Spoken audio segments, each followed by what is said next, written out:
Heroine Sreeleela ఇప్పుడు చేతి నిండా సినిమాలతో బిజీగా ఉంటోంది. జయాపజయాలతో సంబంధం లేకుండా ఇటు తెలుగులోనూ, అటు హిందీలోనూ వరుసగా సినిమాలు చేస్తోంది అందాల తార. సినిమాల సంగతి పక్కన పెడితే వయసులో చిన్నదైన శ్రీలీల మనసు చాలా గొప్పది.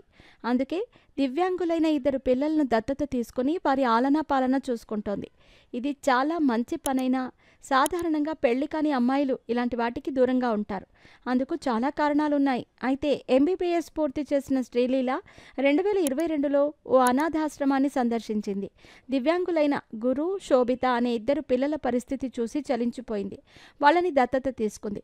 ఇప్పటికే ఆ 2 పిల్లలకు తల్లిలా ఆలనా పాలన చూసుకుంటున్న శ్రీలీల మరో పాపను తన ఇంటికి తీసుకొచ్చినట్టు చెప్పుకొచ్చింది. సోషల్ మీడియాలో యాక్టివ్గా ఉండే ఆమె ఒక చిన్నారికి ముద్దు పెడుతూ ఉన్న ఫోటోను షేర్ చేసింది. దీనికి మా ఇంటికి మరొకరు హృదయాలను నింపేందుకు ఈ పాప వచ్చింది అని క్రేజీ కామెంట్స్ చేస్తున్నారు. అసలు ఈ పాప ఎవరు? శ్రీలీల మరో పాపను దత్తత తీసుకుందా లేక తన బంధువుల పాప అంటూ నెటిజన్లు ప్రశ్నల వర్షం కురిపిస్తున్నారు.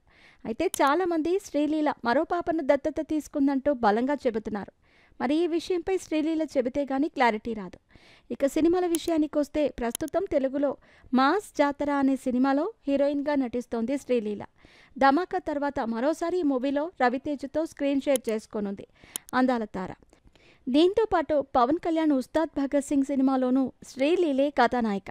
వీటితో పాటు హిందీలో కార్తీక్ ఆర్యన్తో కలిసి ఓ సినిమా చేస్తోంది ముద్దుగుమ్మ.